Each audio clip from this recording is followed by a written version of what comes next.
School basketball on your local sports leader. Classic Hits 97.9 XFM. Let's go courtside for pregame information. Welcome to the 90th National Trail Conference Tournament. I'm Matt Robinson. Sitting alongside is Dustin White as we are getting set for another triple header of basketball tonight. It starts off with Cowden, Herrick, Beecher City taking on St. Elmo, Brownstown. It'll move to North Clay and Neoga in a consolation semifinal matchup. And then a big semifinal tonight between Cumberland and Altamont. Certainly should be a lot of fun, Dustin.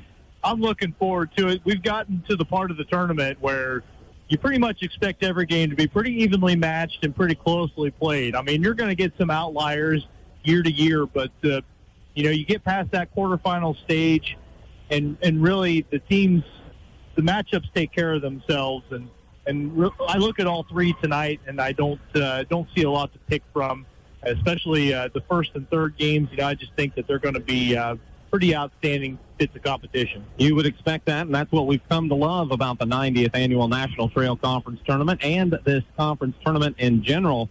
Now, with the way the setup is now with 10 teams, thanks to Cumberland joining the conference, there is the play-in nights that are supposed to be on Monday. Well, with the schedule getting shifted around, we've obviously made adjustments. But these two teams, well, neither one of them want to be in this game. It is the ninth place game, so to speak, because both Cowden, Herrick, Beecher City, and St. Elmo, Brownstown lost tough games to their opponents, with Neoga getting a 57-48 victory over CHBC, and South Central picking up a 45-42 victory over St. Elmo, Brownstown. So it's kind of hard to get motivated for this game in some ways, possibly, but at the same time, if you're a high school basketball player, the ball gets tossed in the air, you should be ready to go. Yeah, I mean, that's the way I look at it. But you're right. This is basically a game that exists to make sure everybody gets more than one game. Nobody wants to block off a week of their schedule at the beginning of the year and then only get to play twice. But that's the boat they're in, and you got to make the most of it. And, if it's got to be two schools playing against each other, these two, they see each other. There's usually a lot on the line when they face off, and there's a pretty good, healthy rivalry with them as they are both members of a couple of different conferences together. And so they will make the most of it. And really, again, I just expect them to play well against each other, and I'm anticipating a really nice matchup here. Yeah, and St. Elmo Brownstown comes into this with a record of 11-11, and Cowden, Herrick, Beecher City, they are 9-12 on the campaign. As we are getting set for the third night of three games in a row here from the 90th Annual National Trail Conference Tournament.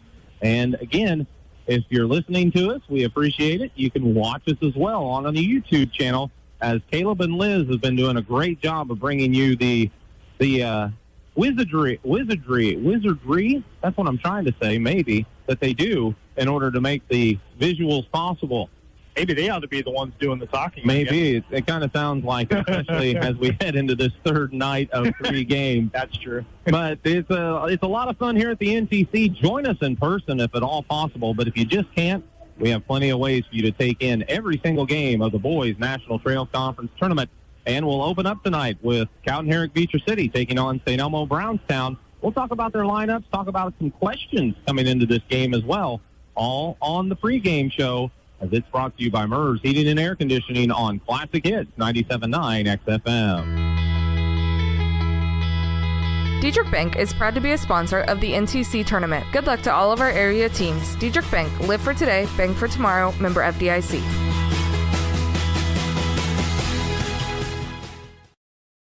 Tom Henderson State Farm Insurance helps people manage the risk of everyday life, recover from the unexpected, and help you realize your dreams. Contact Tom Henderson today.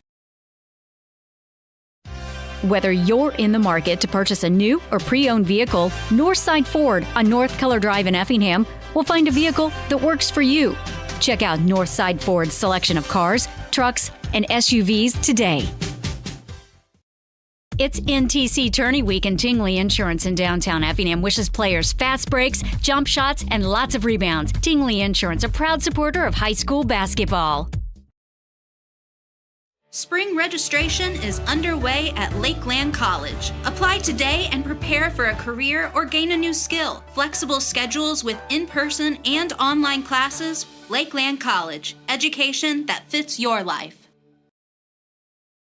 VP Fire and Security wishes all the schools good luck at the tournament. Let us help keep your family safe and your business protected by providing a customized fire and security system. Play hard, stay safe.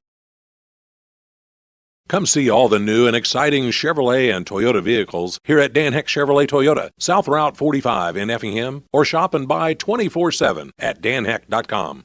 The area since 1935, your authorized Lennox dealer. The 90th Annual National Trail Conference Tournament has been a fun tournament thus far through the first couple of nights and 6 games, as we've got plenty of more action for you, including this opener in the 9th place game. It is St. Elmo Brownstown and Cowden Herrick Beecher City, followed up tonight by Neoga and North Clay. That's a consolation semifinal. And then the semifinals, the first of them tonight, it's Cumberland and Altamont, the 1 and the 4 seed. So far, generally speaking, through the top half of the tournament, the seeds have pretty much held, but that was a big question coming into this tournament, with really 5 to 6 teams given a legitimate shot of being able to win this tournament. You don't have that in a lot of conference tournaments, but that's what we saw to open this one up this year. Yeah, I mean, you look at the semifinal matchups that shook out, and I won't even deign to try and pick those. There are going to be a couple of really good ball games, and it's really just going to come out to who plays their best that night. But the top 5 seeds, like you said, all had a chance to win this tournament. I'll continue to say that I went into this week and went into the season thinking that North Clay was the team to beat in this conference, and while it hasn't shaken out this way, nothing changes with my opinion of the talent that they've got on this roster. It just hasn't worked out that way. So for a team like North Clay to be on the consolation side of this tournament, it really speaks to the strength of especially the top half of this league. But, yeah, it's been good. Both of these teams were victims of minor upsets in their playing games to get here, and that's what you like to see, is that even toward the bottom half of the tournament, there's a good competition and a lot of even matches, and you don't really know how any game is going to turn out. Yeah, the play-in games are where the seeds did not hold, as you mentioned, as it was the 9 seed, Neoga taking the win over Cowden Herrick Beecher City, and it was the 10 seed, South Central, who hadn't won a game in the regular season of the conference, that actually picked up their first win against the conference opponent, again in that victory over St. Elmo Brownstown, 45-42. So that's where the upsets, quote-unquote, have come. But really, with the way this tournament laid out, there wasn't a whole lot of upsets in that first round of games that you were going to see, no matter which team won those contests. That's correct. But, yeah, again, 1 and 4 going against each other, 2 and 3 going against each other. Not going to pick them. Not interested in telling you who I think is going to win them, because honestly, I don't know. And that's the beauty of it, why I'm looking forward to them so much. We will know a lot more after tonight as far as half of the bracket is concerned, and we'll know a lot more after Friday night's game, which will be, by the way, a consolation matchup between South Central and Windsor Stu Straws. That'll start just after 6 o'clock, and then St. Anthony and Dietrich tomorrow night in the other semifinal. But tonight, it's St. Elmo Brownstown and Cowden Herrick Beecher City. And we talked about question marks. One of them may be answered when we look on the scoreboard, as it does look like Jaden Hewitt is going to give it a go. He injured an ankle in that game Tuesday night, did not return to action, but he is listed as a starter, so that's good news for the Eagles. We're getting set for the starting lineups to be announced to the crowd here in just a few moments, so we'll take a break. We'll come back with those lineups for you, and the first game of 3 tonight from the 90th National Trail Conference Tournament on Classic Hits 97.9 XFM. For over 30 years, SPS has been providing care to the surrounding area. Specializing in around-the-clock and hourly care, we focus on in-home and nursing home care. Call Mitchell or Sherry today at 217-690-3240. Good luck to all our area teams. From Air Evac 28 of Effingham, when seconds count, we're proud to stand with our community, committed to bringing life-saving emergency critical care transport to rural Americans. Stay safe and play hard. Since 1937, Geckner Brothers has been proud to support local and area teams, and that continues with this year's NTC tournament. Best of Success area teams from the family at Geckner Brothers. Life's little moments just got sweeter with cashback checking from Washington Savings Bank. Earn cash back on everyday debit card purchases because treating yourself or your loved ones should be easy. Get ready for tournament time. T-Topple State Bank is proud to support local basketball and our hometown teams. With convenient locations in Effingham, T-Topple, and Sigel, we're cheering with you every step of the way. T-Topple State Bank, equal housing lender and member FDIC. Good luck, teams. Cold outside? At McMahon Meats, we have a convenient drive-up window so you can stay in your warm car while we do the shopping. Call ahead at 217-813-6054. Good luck, area teams, in the tournament. Hi, this is Kathy from Barlow Lock and Security. Secure your home or business with a customized system from us. Good luck, area teams, in the tournament.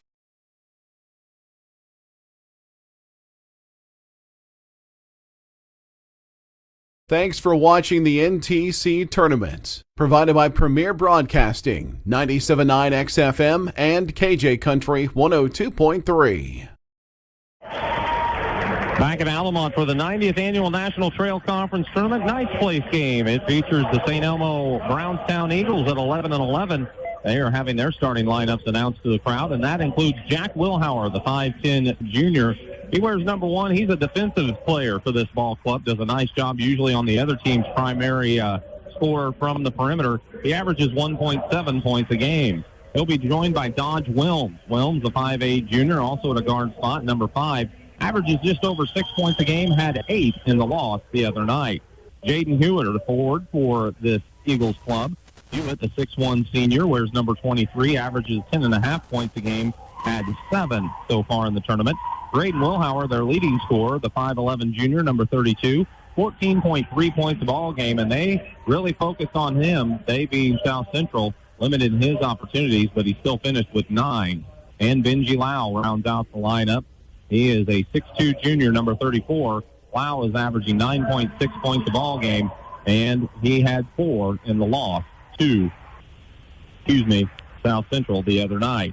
For the Cowden Herrick Bobcats under Coach Tanner Thompson, they're 9-12 on the season. They fell to Neoga 57-48. They will start the same 5 of August Cozart, 5'10 senior, number 3. Cozart averages just over 5 points a game and had 6 the other night. Griffin Vaughn, a fun player to watch, the 6' junior, wears number 4, averages 14.2 points a game and had 12 against Neoga. Remington Howell, the 5'11 junior, he wears number 11. He had 17 in the ball game earlier this week. It averages 11.5 points a ball game. Joined by Porter Lilly. Lilly plays inside. The 6'3 junior wears number 14, averages 5 points a ball game. Had a basket the other night and at a forward spot and then kind of a guard spot. Whatever they need him to do. Clive Schlonser, 5'10 senior, wears number 15. Schlonser basically got his average the other night of 8 points a ball game. So those are your starters for this one. Cowden Herrick Beecher City, the home team in their white uniform with red trim and numbers, and the Eagles in their traditional Columbia blue with their black numbers and white and navy trim as we are getting set for action in the ninth place game of the 90th Annual National Trail Conference Tournament. And of course, Greg Fiesel on the sideline for St. Elmo Brownstown, the longest tenured coach in this tournament, and been doing this, I believe this is the 20th season, I think I wrote earlier this week. He has coached a game or 2 in this gym. Toss is up, and it is controlled in backcourt by Cowden, or in their front court, rather, by Cowden Herrick Beecher City as August Cosart got to it quickly, got underneath on the right side, couldn't get the shot to fall, and the rebound to Benji Lau of St. Elmo Brownstown. That shot was contested inside. The Eagles will have their first opportunity.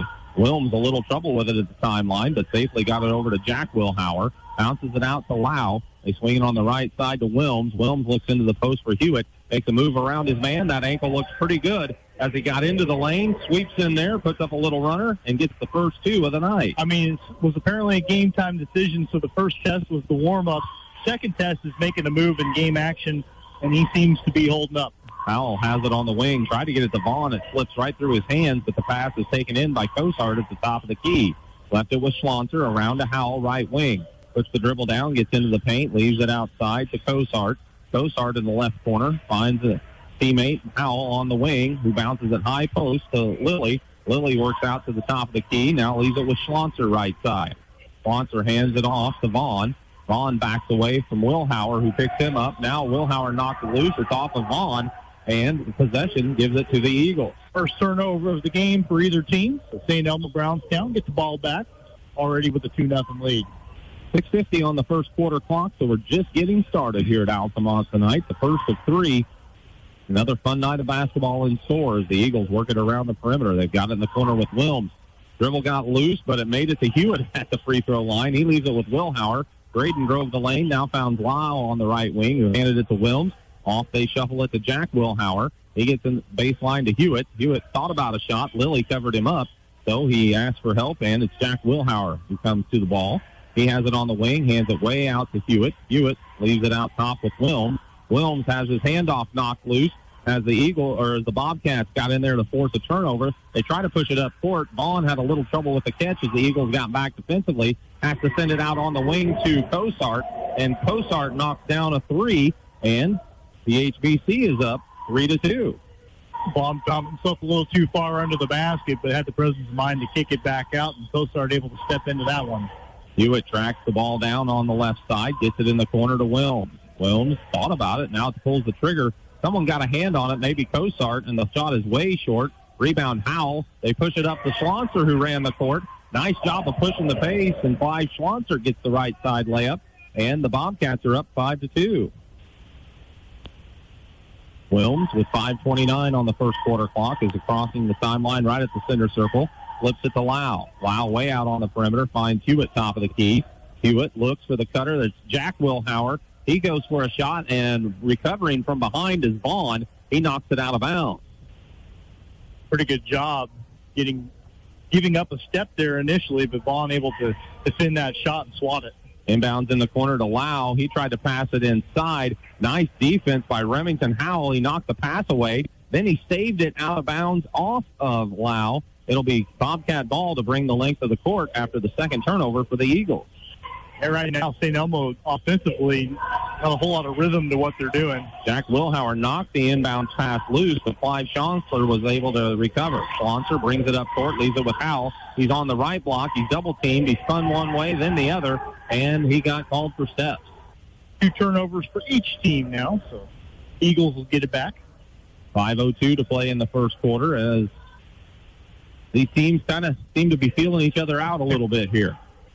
Work it to Jack Wilhauer on the right side. Brought it to the top of the key. Now bounces it to Graydon Wilhauer. Picked up by Schlonzer. Got a step on him from the wing. Drives in the lane. Little runner. Rattles around and drops through for Graydon Wilhauer. His first 2 points makes it a 1-point game. The kind of shot that leading scorer on the team can knock down, and Wilhauer's got his first 2. Remington Howell drove it to the right block. Got his shot blocked by Hewitt. Loose ball rebound to Benji Lau, and then Howell tried to get it back and committed the personal. You see that, don't you? Get your shot blocked, and you're a little angry about it, and then you pick up the personal. That's his first team foul for the Bobcats. 3.5 minutes into the ball game, both coaches staying with their starters thus far as Brownstown St. Elmo works it into Lau. He's on the block, tries to spin into the lane. Someone grabbed a hold of an arm as he made the move, and he's going to the line for a couple. Porter Lilly's going to be the guy who picked that one up. So another foul against the Bobcats, their second team foul.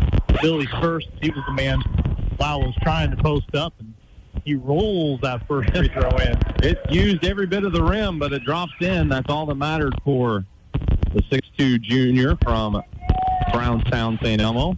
Next one is up. It rattles out, no good. Rebound tipped, and Hewitt went a little too aggressively trying to get to that ball. Got called for the foul on the rebound. Yeah, so Jaden Hewitt picking up the first foul for the Eagles.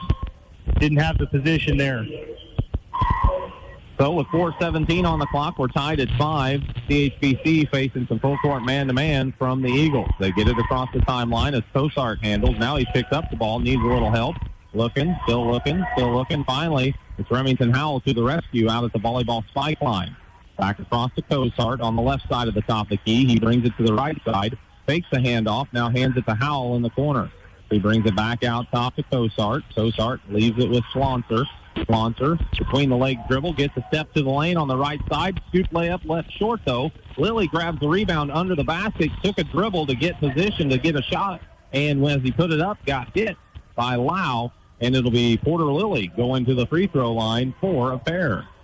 Pretty good take for Schlonser there. Just couldn't get that shot to roll in off of the backboard on the right side, but Lilly there to get the offensive rebound, draw the foul on Lau. That's his first, St. Elmo's second. Free throw for Porter Lilly is up and good. He has his first point of the night. And here's a trio of Eagles checking into the ball game as we see Bentley Sanders, the 6'3 sophomore who played well in their game on Tuesday, getting his first opportunity. Also into the ball game, I believe I saw 15 Kyle Seabaugh and possibly number 2. That's Ryan Howell. He sees his first action of the tournament as he missed the first game due to sickness. That free throw was missed. The Eagles grab the rebound. They push it up court. Howell's open in the corner for three.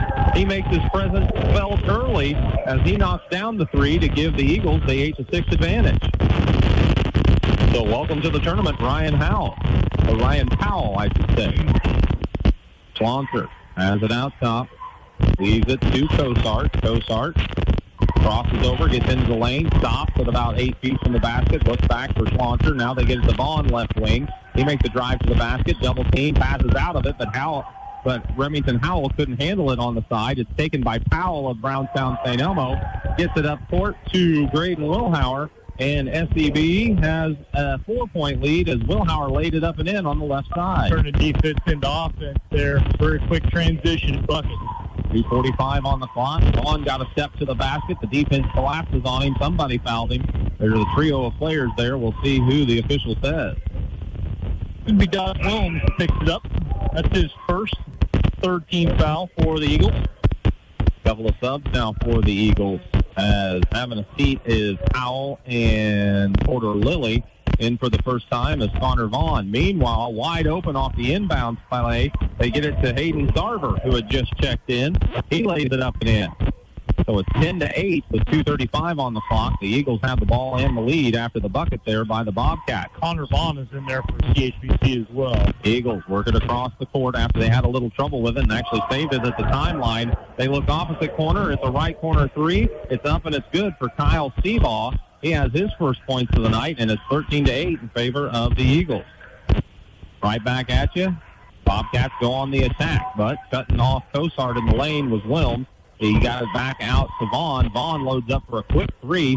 And defender right there couldn't get the roll, and the rebound is taken by St. Elmo Brownstown, and being hassled the whole time was Bentley Sanders, and there's a foul whistled against the Bobcats. A bit of 13-on-13 crime there, as it was number 13 Bentley Sanders that got the board, and number 13 Hayden Sarver for CHBC, who just couldn't let it go, ended up picking up his first personal.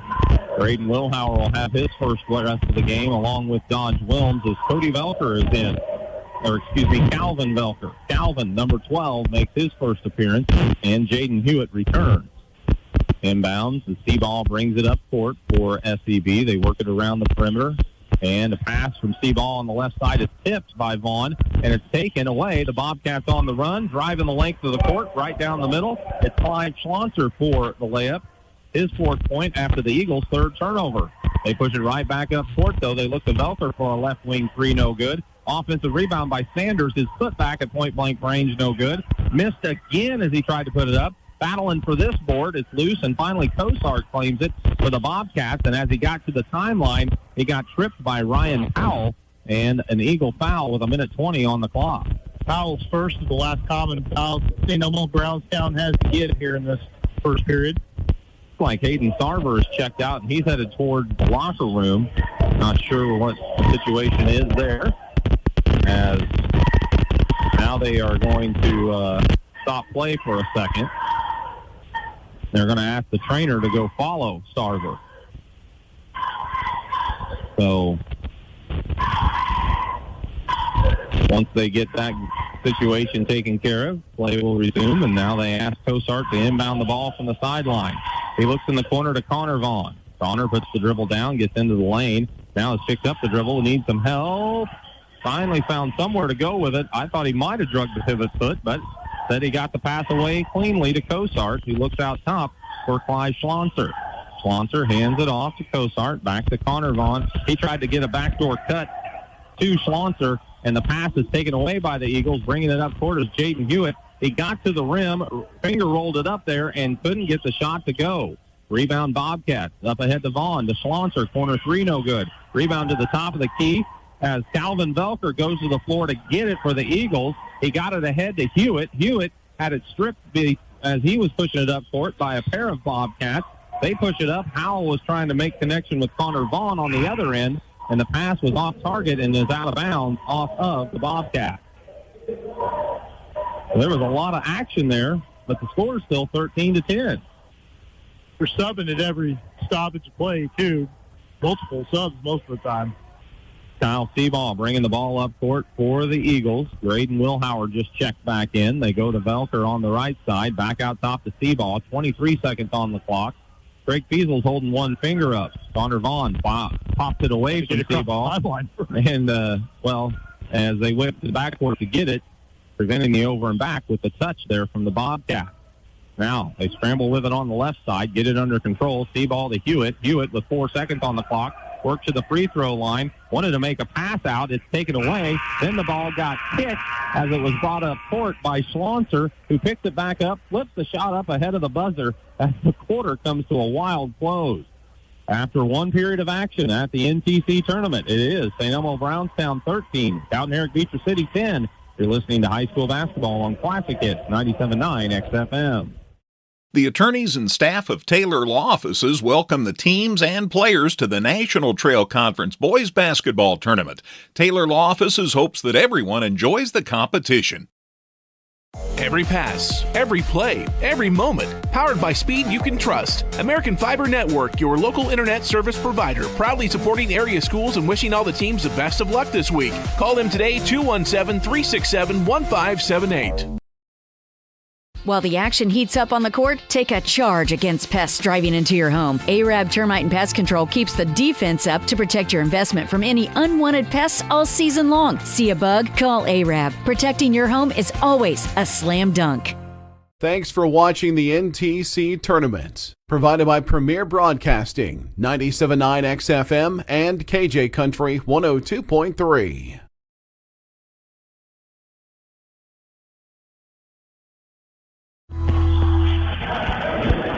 13-10, St. Elmo Brownstown leads Cowden Herrick Beecher City in a hectic first quarter. Eagles have the lead after shooting 5 of 11 from the field in that first quarter. 1 out of 2 at the free throw line, 2 for 4 from three-point range. CHBC 4 of 10 from the field, didn't attempt a free throw, went 1 for 3 beyond the arc. St. Elmo Brownstown with a 7-5 edge on the glass, and each team had 4 turnovers. Dodge Williams takes the pass in backcourt as it's Eagles ball to start the quarter as he works to the right wing, looks out top for Graydon Wilhauer. They find Hewitt at the top of the key. Now in the corner, Jack Wilhauer fakes the three, takes the baseline, puts up a runner, and it's off the mark. Rebound taken out of there by Porter Lilly for the Bobcats. Ahead to Howell in the corner to Connor Vaughn. Right wing three or right corner three is good. Connor knocks it down for his first points of the ball game, and we're tied at 13. Right back up court. It's the Eagles. They find Wilhauer. They didn't cover him up quickly enough as he fires a left wing three, and Graydon Wilhauer knocks it down for his 7th point of the night, and it's back to a 3-point edge for the Eagles, 16-13. Out top with it on the dribble is Carter Dilley. He's in for the first time after the quarter break. He gets it back out top to Remington Howell, launches the top of the key three, no good. Long rebound to Graydon Wilhauer. He's pushing it up the left side. Finds Hewitt on the right side. Hewitt put the layup up, and it was too strong. Rebound to Remington Howell for CHBC. He brought it all the way down to the left block. Now sends it to the wing for Connor Vaughn. Another three. This one's too strong, and the rebound to Jaden Hewitt. He gets it to Graydon Wilhauer. Nobody stopped him until he got right to the basket, where a foul is committed by Porter Lilly to prevent the layup for Graydon Wilhauer. Teams running up and down the floor. And with the amount of subbing that's in, people are staying fresh, but boy, a lot of up and down action, not necessarily always execution, but teams are getting after it. That foul did go against Porter Lilly, so he's got a couple. He stays in, as having the seat will be Griffin Vaughn, as I believe Remington Howell checked back in. No, that was Clive Schlonser that's in. Meanwhile, free throw for Wilhauer is up and good again. He has 9. Substitution made as well as Bentley Sanders is in the lineup for the Eagles, giving Jaden Hewitt a breather. 6:33 on the clock as Schlonser takes it to the right side. Now back out top, finds Dilly. Dilly from the center circle, gets it on the wing to Vaughn. Connor loads up a 3. It's no good. Rebound high in the air, comes down to Lilly. Lilly turns and puts the shot up. It's no good. Boy, Remington Howell worked for the ball on the opposite side of the bucket. Got a shot up. He was fouled on that attempt, and Remington Howell earns a trip to the free throw line. Jack Wilhauer picks up his first foul. So, Brownstown's had 5 fouls called against them in the game, 1 this quarter, but all of them on different players. First free throw up for Howell is good. The 5'11 junior puts the second one up. It rattles home, so he has a pair. And it's 18-15 in favor of the Eagles, who push it up court quickly. Sanders is on the right block, spun into the lane, help defense from Dilly, knocks it loose, and the Bobcats come out of there with it on the run. They got it ahead to Howell. Howell looked at Dilly, and Dilly got his shot blocked by the recovering Eagles. Rebound, though, to the Bobcats. They work it around the perimeter as there's a little screen set for Clive Schlonser. He can't get anywhere with it. Now takes it to the left side. They try to free him up again as he hands it off to Dilly on the wing. Dilly brings it out towards the top, matched up with Lau, who knocked it loose, but apparently Lau got a hand on him, according to the official. Well, now there are multiple fouls on the St. Elmo Brownstown player. Benji Lau just picked up his second personal. He's going to come out, and they're going to get the C-ball back in the game. And looks like Dilly is checking out of the ball game. And it looks like, was it Griffin Vaughn that came back in? Yep. Schlonser triggers the inbounds from the sideline. Looks out top for Remington Howell. He gets it over to Connor Vaughn. Connor Vaughn, the sophomore, hands it off to Schlonser at the top of the key. Schlonser looks it over as he works to the left side. Now tried to take it down to the corner, but the dribble got away from him, and he actually stepped on the baseline trying to save it. A turnover for the Bobcats. First of the quarter for the Bobcats. Their 5th of the game. I believe the Bobcats now have gone back to their starting 5 with August Cosart replacing Connor Vaughn. Yep. So 5:22 on the second quarter clock. 18-15, St. Elmo Brownstown leads Cowden, Herrick, Beecher City. Handling the ball out top is Seaball. Got a screen and rose up on the long 2 from just inside the arc at the top of the key. Kyle Seaball has 5 off the bench now. How tall is he? They list him at 6'3". He might have grown since they took the measurements. I don't know. Driving down the lane with the Bobcats. Pass knocked loose. It's on the floor. Remington Howell picked it up. He tried to get it out of trouble, and he threw a pass that was about 5 or 6 feet, and he threw it about 80 miles an hour. Well, his name is Remington. That pass was like a gunshot, and it was too much for the intended receiver to handle. I think that was Cosart who just kind of had to wear that one as it went out of bounds. Second turnover against the Bobcats. Good news, Hayden Sarver back into the ball game, left with an injury apparently to his hand. Meanwhile, SEB runs a play. They set a screen, get Graydon Wilhauer moving to the bucket on the right side, but he can't hit the shot from in close. Rebound Schlonser. He ran it up court for the Bobcats. Flips it back out top, and Cosart looks to set it up. Hands it to Griffin Vaughn. He comes around the screen at the top of the key, leaves it in the corner, driving into the lane is Hayden Sarver. First shot was affected, but he got his own rebound. He's in a crowd, and we've got a reach and a foul whistled against the Eagles. That's going to be, I'm sorry, that's Wilhauer picking that one up, his first. So August Cosart trying to inbounds from right in front of us along the baseline, lobs it into the lane for Schlonser. Quick step to the basket, and Clyde used a little scoop shot to get the layup to go for his 6th point, pulling the Bobcats back within 3. He's had a couple just roll out, too. He could pretty easily be in double figures already tonight. Eagles work at the Graydon Wilhauer on the left side. He gets it out top to Sanders. Sanders puts the dribble down from the top of the key. He goes down the right side of the lane, fakes the shot, now puts it up over the defense. And Bentley Sanders gets his first points tonight, pushing the lead back to 5 for St. Elmo Brownstown. Right away, the Bobcats push it up court. Vaughn rises on an elbow jumper from the free throw line. No good. Rebound grabbed by Wilhauer. Wilhauer flips it ahead to Sanders. Sanders got the defender in the air, went to the other side of the basket, and lays it up and in. He has 4. making it 24-17. Bobcats facing some pressure, but Cosart gets it across the timeline all the way down to the left baseline. Now he goes high post where he finds Porter Lilly. Turnaround shot in the lane, a tough one with Sanders right there. No good, and Sanders grabs the rebound. He handed it to Wilhauer, who got it back to Wilms. And Dodge will cross the timeline with a pass to Sanders. Left side of the top of the key. He gets it to Seaball on the right side of the top of the key. Flex offense here for the Eagles as they worked it to Hewitt. Hewitt on the 15-footer at the free throw line, no good. Rebound grabbed by Wilhauer. He tried to put it back up with a reverse layup from under the basket. It was missed, and the ball's out of bounds. Last touch by the Eagles. So with 3:02 to play in the first half, a 30-second timeout taken by Cowden, Herrick, Beecher City. We'll take one as well. You're listening to NTC Action on Classic Hits 97.9 XFM. Diedrich Bank is proud to be a sponsor of the NTC tournament. Good luck to all of our area teams. Diedrich Bank, live for today, bank for tomorrow, member FDIC.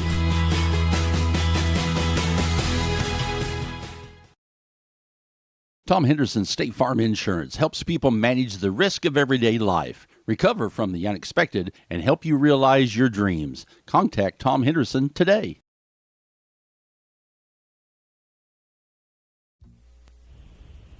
.302 to play in the first half of this ninth game. These teams aren't playing like they are. They're pushing it up and down the court at every opportunity. Yeah, they want to have a good showing, and so far the effort has been great from both teams. St. Elmo Brownstown 7 points better, but there's plenty of ball left to play. Cosart at the top of the key for the Bobcats. Works down to the right side, now brings it back out towards the wing as Powell is back in the ball game. Ryan Powell defends him. Bobcats work it around. Griffin Vaughn has it right side of the top of the key. Looks in the corner. Sarver drives the left baseline. Flips up a runner. No good. Dilly had a chance. Puts it up. Missed. Got his rebound again. And Porter Lilly puts that one up and in as he has three, and it's 24-19. Right back up court. Hewitt is open for a left wing three. One pass. Hewitt buries it.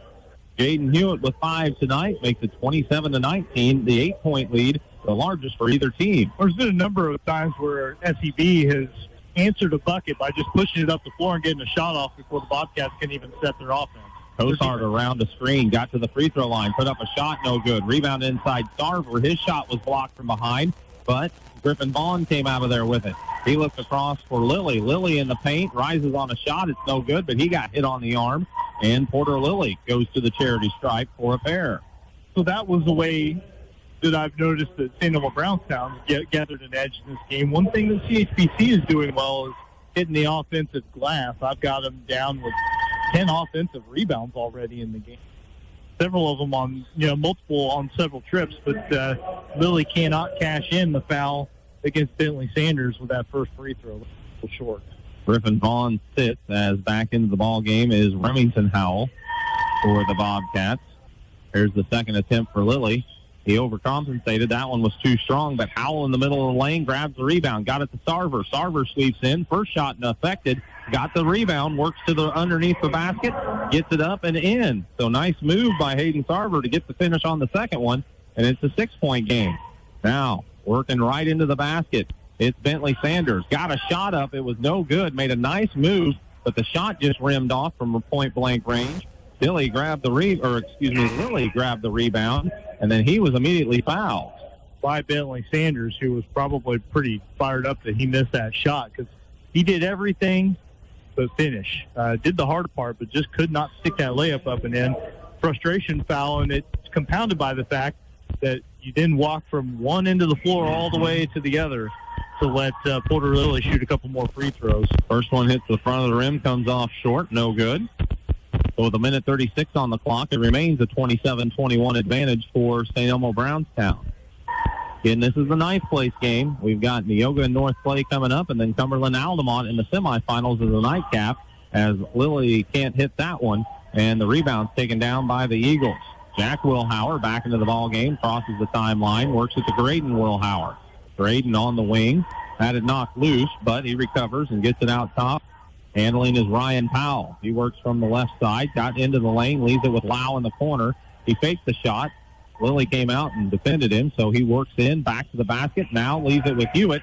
Hewitt in that left corner, pulls up for a long two, and Jaden Hewitt connects again. He has 7, makes it 29-21. 1 minute to play in the second quarter as Cosart has it, rises on a jumper at the elbow of the free throw line. No good. Rebound pulled down by Ryan Powell. Got it ahead to Graydon Wilhauer. He works up the left side. Now looks on the right wing, finds Jack Wilhauer for three. It's way off the mark. Rebound grabbed out of there on the run by Schlonser. He took it into the lane, wanted to leave it underneath with Howell, but that pass, too hot to handle, skips off his hands out of bounds for the third Bobcat turnover of the second quarter. HBC gets Griffin Vaughn back in the game as Lilly takes a seat. See Jack Wilhauer sit down for St. Elmo Brownstown. Was it Wilms that got back in for him? I believe so.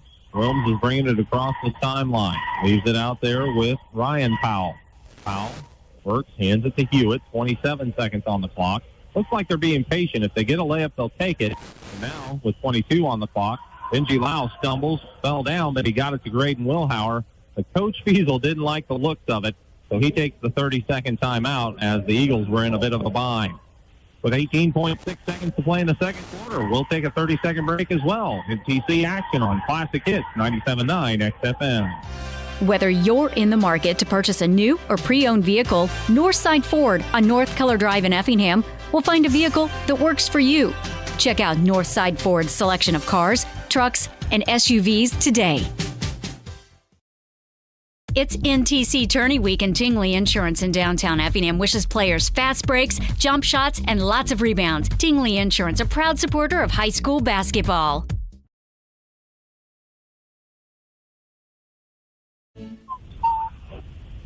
.6 seconds on the clock. The St. Elmo Brownstown Eagles will inbounds from the sideline right in front of the Cowden Herrick Beecher City bench. Yeah, Coach Fiesel used the timeout. His first of the game saved this possibly final possession. They got it on the baseline to Hewitt. Lau was posting up, turns over two, puts up a shot, left it short.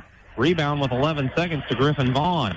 He runs it up court, looks on the wing. They get it to Howell. He drives the left side, spins, goes out to Cozart, free throw line, moves into the lane, puts up a shot. It's no good.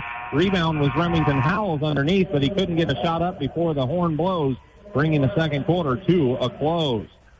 After one half of action, it's Brownstown St. Elmo 29. I said that twice now. St. Elmo Brownstown 29 and Cowden Herrick Beecher City 21. You're listening to the National Trail Conference Tournament as we have the halftime show coming up from Compass Advisory Group here on Classic Hits 97.9 XFM.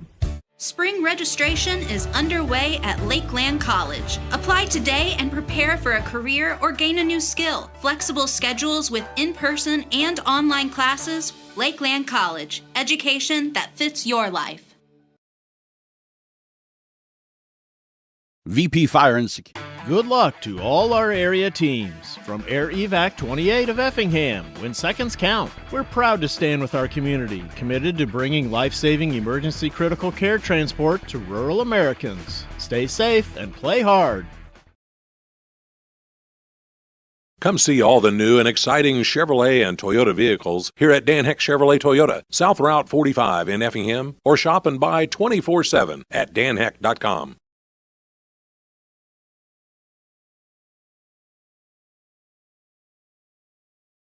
VP Fire and Security wishes all the schools good luck at the tournament. Let us help keep your family safe and your business protected by providing a customized fire and security system. Play hard, stay safe. Good luck to all our area teams. From Air Evac 28 of Effingham, when seconds count, we're proud to stand with our community, committed to bringing life-saving emergency critical care transport to rural Americans. Stay safe and play hard. Avenue in Effingham, or call 217-347-3450 today. Wet Pools and Spa is your premium spa solution. This is the Compass Advisory Group Halftime Show. 30 years of experience helping clients grow and protect their wealth. Call Kirk Strohmeyer at 217-347-9697. Securities and investment advisory services offered through Osaic Wealth Incorporated. Member FINRA SIPC.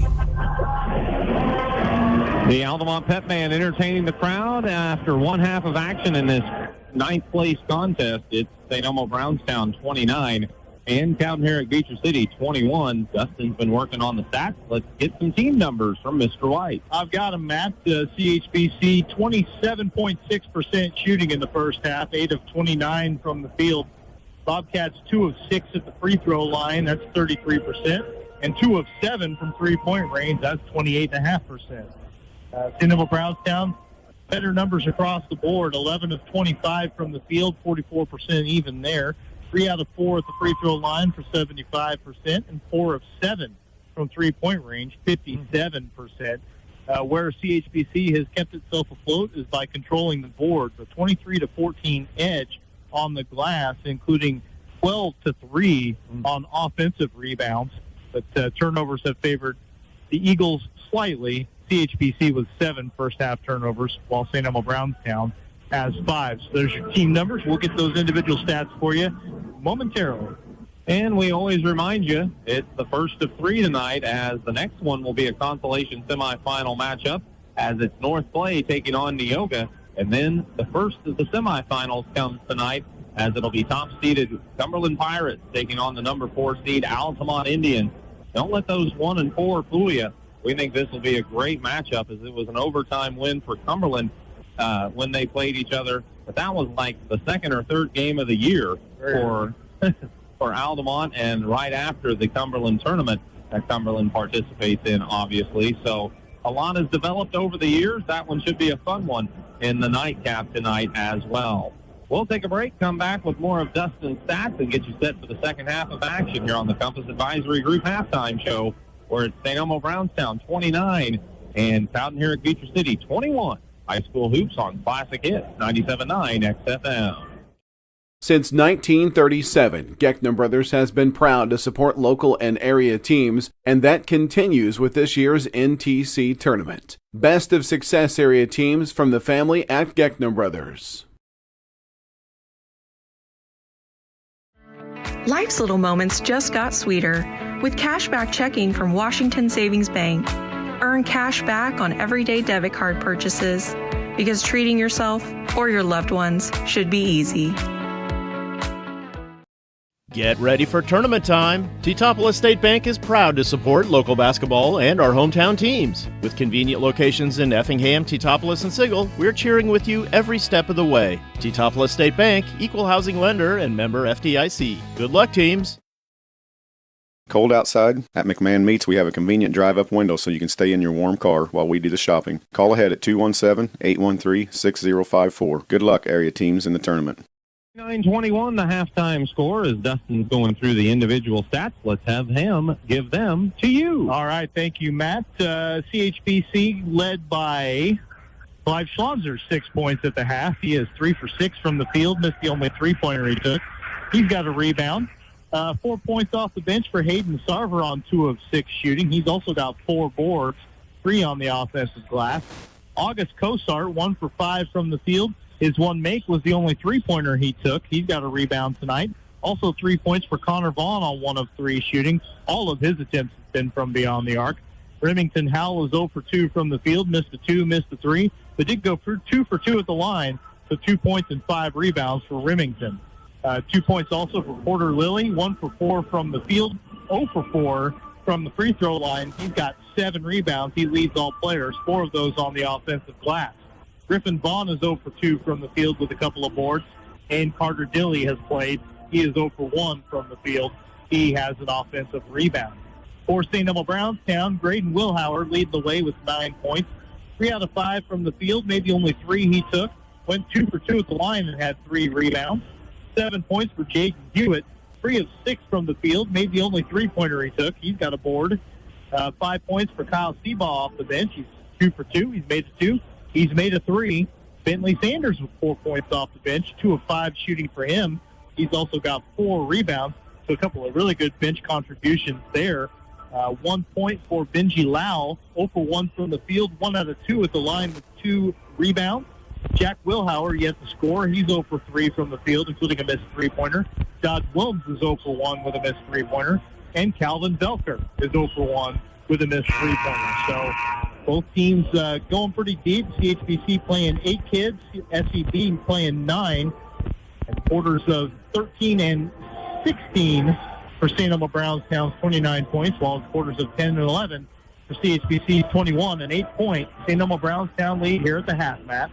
Thank you very much, Dustin. As the band entertains the crowd, SEB is back on the court for some warm-up. Cowden, Herrick, Beecher City will be joining them soon, and we'll have the second half of action for you.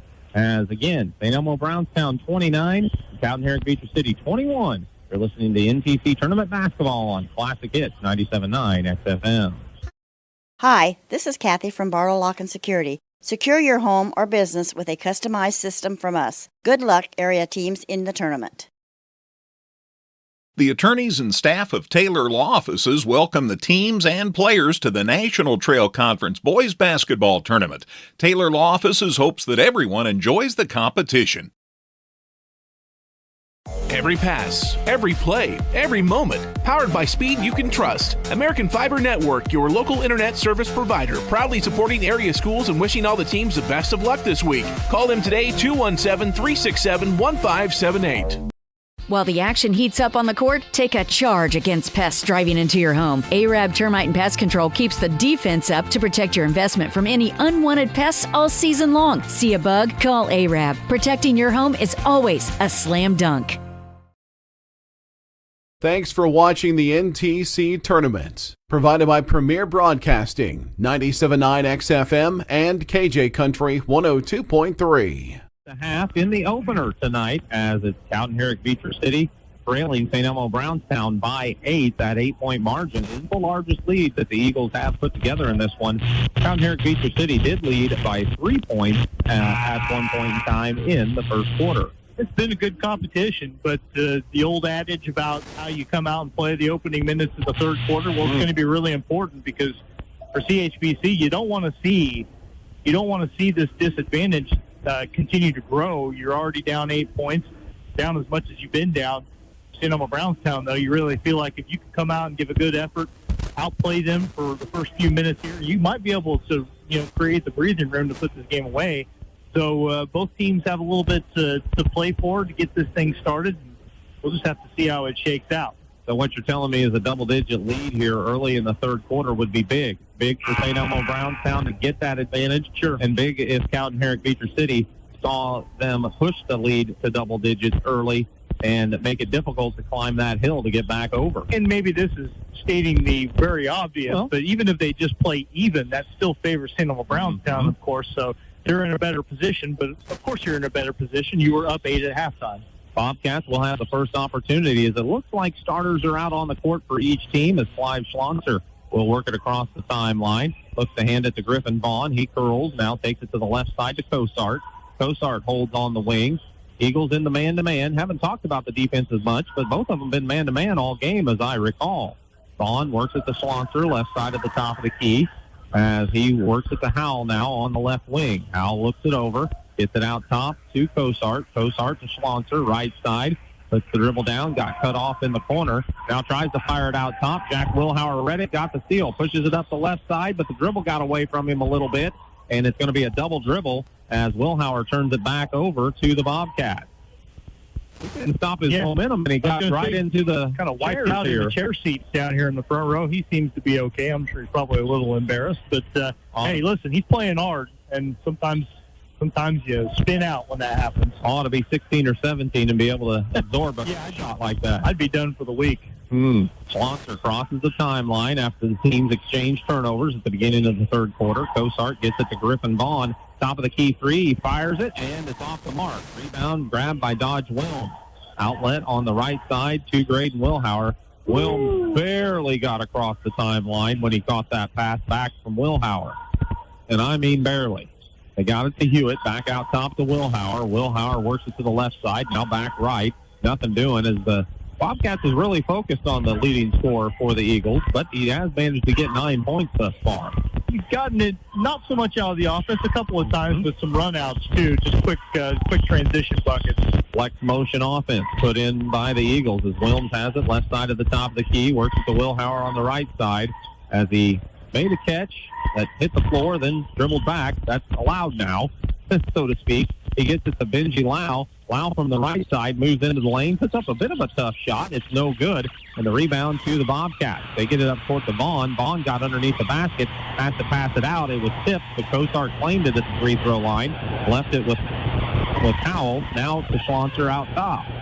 Schlonser flips it to Cosart. 2 minutes into this second half. I don't know if I'll ever stop doing a double take on that. I know. Batting it down and that not counting as a dribble, but it is the way it's called now. Schlonser takes it from the top of the key, drives in between three Eagles, got a shot up on the right side, but left it short, and Benji Lau grabbed the rebound. Got it to Graydon Wilhauer. He had trouble with the dribble, but it is picked up by Jack Wilhauer on that wing. They go to Hewitt. Hewitt at the post. Looks to the opposite block. There's the cutter, Benji Lau, and Benji lays it up and in after a nice find from Hewitt, and it's 31-21, a 10-point advantage for the Eagles. I wasn't sure Hewitt was going to pick him up, but he was all alone for a day and a half over there on the block. Jack Wilhauer went for the steal. That leaves Griffin Vaughn open when he makes the catch on the left wing, and he hits his first shot of the night as he buries the three. Eagles push it right back up court. They get it to Hewitt. Hewitt, a left wing three, hits the rim and comes off. No good. Griffin Vaughn the rebound for the Bobcats. He pushes it up to Remington Howell. He drives the left baseline. Got inside, got his shot blocked by Benji Lau. Lau thought he had it clean. He probably did up top, but the official indicates he got him with the body. So a moment ago, it was a 10-point game, and St. Elmo Brownstown gamble for a steal leads to a three-pointer for CHBC. Then they come down and take a quick three of their own, and Bobcats could get it back within 5 with a couple of free throws for Howell, and he makes the first of his two as Lau will take a seat with his third personal. A couple of sophomores come in for the Eagles, Bentley Sanders and Kyle Seabaugh. Actually, Seabaugh is listed as a junior as Jack Wilhauer sits and Benji Lau sits. So 5:05 to play in the third quarter as this free throw rattles home for Howell. Remington with 4, all from the line tonight. Yeah, 10-point lead cut in half in very short order. 5 minutes on the clock as Dodge Wilms crosses the timeline for the Eagles. Looks to Seabaugh left wing. In the post, they find Sanders. Sanders double team hit by a couple of players. The officials are communicating and sorting out who the foul's on. Well, it's just not a foul you need. He was already going 1-on-2 and then coming around from behind. And Porter Lilly, not only does he pick up the foul there, but he picks up his third. So he may have to come out of this game as well, as it's still in the somewhat early stages of the third quarter. Meanwhile, Bentley Sanders hits the free throw. Sanders with 5 now in the ball game off the bench, makes it 32-26. Back to a 6-point advantage for the Eagles. Tanner Thompson's talking it over with his assistant coach Jason Earhart, and they're going to roll the dice out there with Lilly at this point in time. That free throw is no good. The rebound's tipped around, and Lilly goes up and gets it. That's why. You know, he's got 9 boards now. He's a kid you really want to have on the floor for the rebounding aspect, if nothing else. Vaughn handling out top. Shook free from one guy. The help defense came and as Vaughn kicked it in the corner to Cosart. Cosart worked across the top of the key. Got it back to Griffin Vaughn, who made an interesting catch there and kept the pivot foot down just enough before he put the ball on the floor. He gets it back out top to Cosart, sets him a screen. Cosart takes it down the lane, crashes into an Eagle player, fires up a shot, no good. And apparently Cosart knocked it out of bounds as he and Wilms were going after that loose ball board. Cosart going to have a seat after that sequence, and they're going to get Connor Vaughn into the game. Also, Lilly does take a seat now. So with his 3 fouls, he will be replaced by Hayden Sarver. 4:20 on the third quarter clock. 32-26. The Eagles have the ball working against the Bobcat man-to-man as Wilms crosses the timeline, hands it to Hewitt. Hewitt curls off of him, rises on a 15-footer at the elbow, no good. Wilms catches the rebound on the wing, fakes the pass, turns, takes the shot, left it short, but Kyle Seabaugh crashes the board. He grabs the rebound and lays it up and in on the right side. Oh, that's not a place where St. Elmo Brownstown had an edge in the first half on the offensive glass. They get a couple of extra looks there and get one to go. Schlonser hands it to Howell. Howell draws the crowd in the lane, sends it out to Sarver for a corner 3. It rims out, no good. Rebound grab by Hewitt. He's double-teamed, but he kept control, got it to Seabaugh. Seabaugh looked up court, wanted to find Sanders, but he didn't see Schlonser. Schlonser steps in front, gets the steal, brings it up to Howell. Corner 3, good for Remington Howell. He makes it a 5-point game again, 34-29. 3:24 on the clock as the Eagles bring it up court. They have the ball and the lead. As handling it out top is Sanders. Now to Hewitt. Hewitt spins away from a defender, finds Wilms on the wing, launches a 3, left it way short. And the rebound off the front of the rim to Schlonser. Schlonser fires it across to Griffin Vaughn. He brings it all the way up court, took it to the left side, got his shot blocked in there by Sanders. The rebound to Seabaugh. But Seabaugh has his pocket picked by Vaughn. Vaughn then had it knocked loose from behind, goes to the floor to get it, tried to roll it back to Sarver, but Sarver couldn't get control before it crossed the timeline. So it's an over and back at the end of the day against the Bobcats. If you give them the over and back, then you have to give St. Elmo the takeaway as well. When the dust has settled in this quarter, the Eagles have 3 turnovers and CHBC has 2. The Eagles send Ryan Powell into the ball game, and they made another sub as well. We'll try to catch it as Benji Lau catches the ball in the corner. Got in a little trouble, spins, and passes it off before he fell down. Finds Graydon Wilhauer. Wilhauer sizes up his man, pulls up for a 3 just beyond the top of the key, and Graydon Wilhauer fires it up and in for his 12th point of the night. 37-29 as Clive Schlonser crosses the right side. Brings it to the center circle. Needed a little help. Got it to Vaughn. Griffin Vaughn takes it down the right side. Eagles collapse on him. He sends it out to Sarver. Left side of the top of the key. Fake the 3, then drives to the bucket. And as he drove in the lane, he was fouled. Well, was it the Manny beat or was it the help that got the foul called against him? Looks like they're going to give it to 32. That is Graydon Wilhauer picking up his second. 2:20 on the third quarter clock as the free throw is up and good by Hayden Sarver. He has 5 coming off the bench tonight. He's played a pretty solid tournament, helping out the Bobcats in the 2 games that they're going to get. Next one is up, and it's good. So he has 6 in the contest, and it's a 6-point game. That lead just kind of hovers between 5 and 8, kind of. Yeah. CHBC just hasn't been able to chop it down the way they would like to. They basically played even this period. But out top, there's a steal from Remington Howell. He took it away from Lau, and Howell drives for the layup. It's no good, but Benji Lau went for the block shot, got on the rim while the ball was up there as well, and so it's going to be a goaltend, essentially, against the Eagles. So 2 points for Howell after all, and I say they haven't been able to chop into that lead. Well, now it's down to a 4-point game. And 2 minutes on the clock. Seabaugh struggling with it at the center court, but he got it to Ryan Powell. As Powell flashed across, he was fouled, and we'll sort that out. Schlosser's going to get it. That's his first, only the second team foul this quarter for CHBC. So you don't mind 2 minutes left in the period, being a little extra aggressive out there. If you can force a turnover and keep trying to keep that momentum tilted your way, Schlosser is going to sit. Billy is in to replace him. Carter sees action again. Also substitution as Jaden Hewitt is back and Seabaugh sits. Inbound intended for Hewitt from Graydon Wilhauer from the sideline, and it slipped right through Hewitt's legs out of bounds.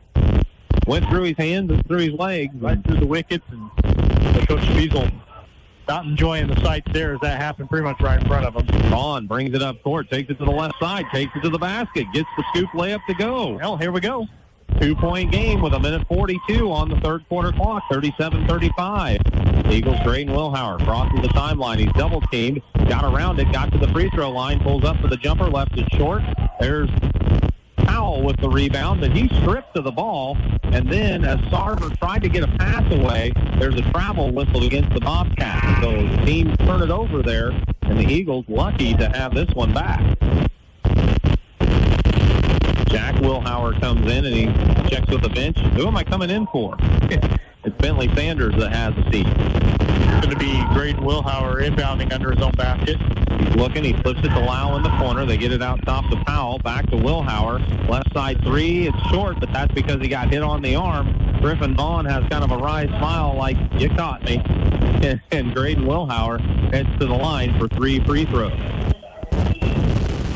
Boy, that's a tough one to get. I have to imagine that Wilhauer's one of the better free throw shooters on the team just based on scoring numbers. HBC had gotten all the way back within 2.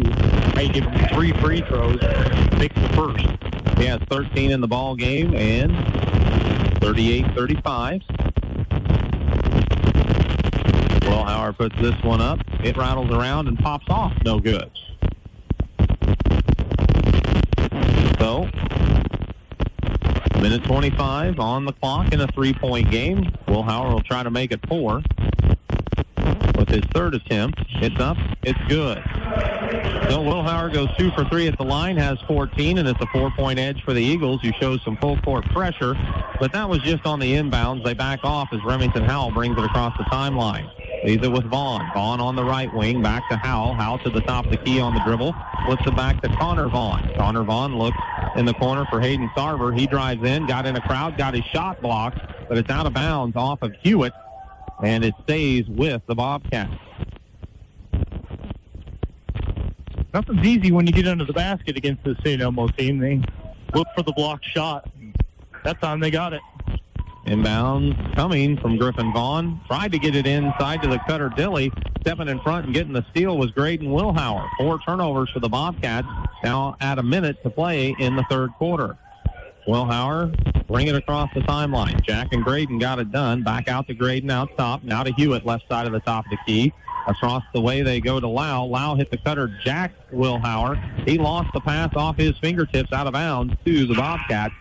7 Eagles turnovers here in the third quarter. I mean, they only had 5 the entire first half, so it's been a real problem in this third quarter, and that's why an 8-point lead has dwindled to as little as 2. They've never let CHBC get even, but they are probably going to lose this quarter. Bobcats lob it up court. Dilly wasn't ready for it, and all of a sudden it was just in the hands of Bentley Sanders, who's back on the court. They get it ahead to Jaden Hewitt after the gift turnover as Powell has it on the left wing. Now to Seabaugh in the corner. Double team, works it back to Ryan Powell. They'll square up for a 3. It's off the heel of the rim, no good. Jaden Hewitt tracks down the weak side rebound. He saved it to Ryan Powell, but he lost it as he was making a pass. Picked up by Howell of Cowden, Herrick, Beecher City to Dilly. Dilly swarmed over on the block, but he got it out to Sarver. He drives in for a shot. It's missed.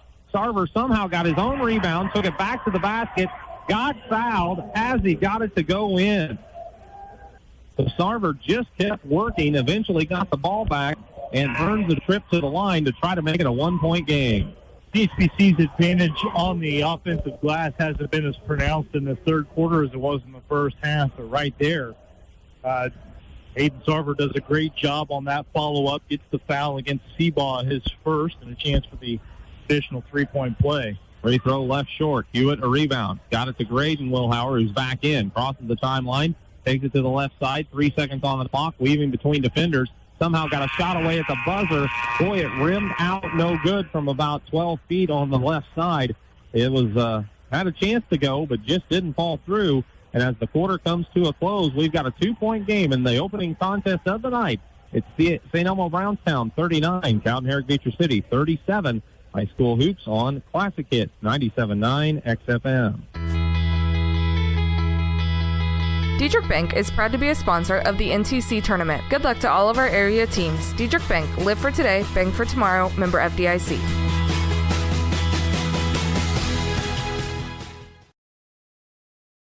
Tom Henderson State Farm Insurance helps people manage the risk of everyday life, recover from the unexpected, and help you realize your dreams. Contact Tom Henderson today. Whether you're in the market to purchase a new or pre-owned vehicle, Northside Ford on North Keller Drive in Effingham will find a vehicle that works for you. Check out Northside Ford's selection of cars, trucks, and SUVs today. It's NTC Tourney Week, and Tingley Insurance in downtown Effingham wishes players fast breaks, jump shots, and lots of rebounds. Tingley Insurance, a proud supporter of high school basketball. Grandparents who make each season such a great success. Taylor Law Offices, innovative service, traditional values, and a proud supporter of Effingham County sports and academic programs. Eagles will have the ball, leading by 2 to start the fourth quarter. We'll check Dustin's third quarter stats as we have a chance, as Dodge Wilms brings it across the timeline for the Eagles. Wanted to bounce it underneath the Sanders. Remington Howell was standing right there, and he'll intercept the pass. Bobcats push it up court. They get it in the corner to Connor Vaughn, to Howell to Griffin Vaughn. He's at the top of the key, works down the right side of the lane, shot fake, draws a crowd, wanted to get it to Sarver in the paint, but Hewitt steps in front and gets the steal. So each team with the turnover is now they got it to Wilms. Wilms looks up court for Sanders under the basket. Shot on the left side is blocked out of bounds by a recovering Sarver, but it'll be Eagles ball to inbounds from the baseline. Wilhauer looks in the corner for Hewitt. He fakes the 3, brings it to the wing, now sends it out to Seabaugh. Seaball will square up and take the three. It's off the side of the rim, no good. Loose ball rebound, Sarver. Outlet ahead to Howell. Howell works to the left side of the lane. From the right side, scoops it up and in. And this game is tied at 39. 7:08 to play in the contest as Wilms brings it to the right wing. Dribble got away from him. He picks it up, leaves it with Seaball. Seaball got it back to Wilms, even though that pass was tipped. Wilms double teamed to Seaball in the corner. He brings it back out to Wilms. They stayed on the right side of the court. Wilms flipping it over, now goes to the left side to Seaball, looks in the post for Hewitt, or rather that was Sanders, and Sanders was hit from behind as that pass came into him, and it's 13 fouling 13. That's happened a couple of times. Hayden Sarver picking that one up. That's his second, CHBC's first of the quarter. 39-39 the score. The Eagles led one trip by 10 points here in the third quarter, but the Bobcats have tied it up at the beginning of the fourth. Inbounds went to Sanders in the corner. He looked to the post to Hewitt, who was double teamed, and it's tied up in a jump ball. Wait, no matter how this game turns out, I can guarantee you that Greg Fiesel's going to come over here talking about second half turnovers because they're up to 10 in the second half. That's the second of this quarter. Inbounds from Connor Vaughn to Griffin Vaughn. He brings it across the timeline. Jack Wilhauer just into the lineup again is playing the man-to-man defense on Griffin. He brings it to the left side, hands it off to Sarver to Schlonser. Schlonser drives into the lane, draws a crowd, finds Connor Vaughn on the wing for three. It's no good. Sarver, a weak side rebound, muscles up for a shot. It's blocked by Sanders in there, but the rebound to Sarver out top to Connor Vaughn. He leaves it on the side to Remington Howell. He drives in. Sanders blocks another shot. This one's out of bounds, and it stays with the Bobcats. Sometimes I can keep up with block shots. I haven't been able to tonight, but St. Elmo has got a bunch. I mean, 7 or 8 at least. Jaden Hewitt checks out. Benji Lau's in for him. 6:08 on the clock. An inbound pass has Carver wide open after the play developed on the right side, and he sticks it up and in. Hayden has 11 off the bench, and it's a 2-point advantage for the Bobcats. 6 minutes to play in a 41-39 ball game. Sanders with it, right side, looks for the cutter. It's Jack Wilhauer down the lane. He lays it up and in as he got a step on his defender as he curled in for the bucket. A good little bit of offense there. Griffin Vaughn runs it up court. Wilhauer picks him up. Now he looks underneath for Sarver. Somehow that pass made it to Hayden. He works to the right side in the middle of the lane and lays it up and in. Both teams clicking a little bit in their half court. 43-41 the score. Wilms hands it to Lau. Lau works to the left wing, right wing, fakes the three, hands it off to Wilhauer. Wilhauer circles it back out to Jack Wilhauer, back to Graydon Wilhauer. 5:15 on the clock. They go to Lau at the top of the key. He's trying to find an angle to get it in the post to Sanders. Sanders is swarmed over, kicks it out to Graydon Wilhauer. His corner three, no good. Rebound picked up inside by Jack Wilhauer. He's trapped along the side baseline, but somehow he found Lau. Lau had his shot rejected from behind by Sarver. They're still fighting for the loose ball rebound. Graydon Wilhauer came up with it, and he got tripped up. Meanwhile, Benji Lau is affected down under the basket.